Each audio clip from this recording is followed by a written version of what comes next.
I'll call them in for discussions, and then we'll try to resolve the issues.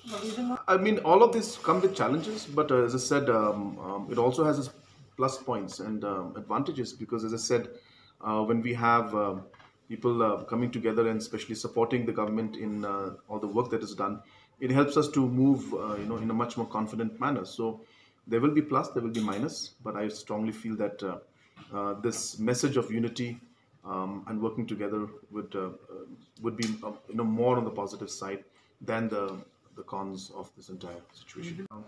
We have to understand that they have extended a letter of support, and this extending the support to the government, and being on issues that are important to the state.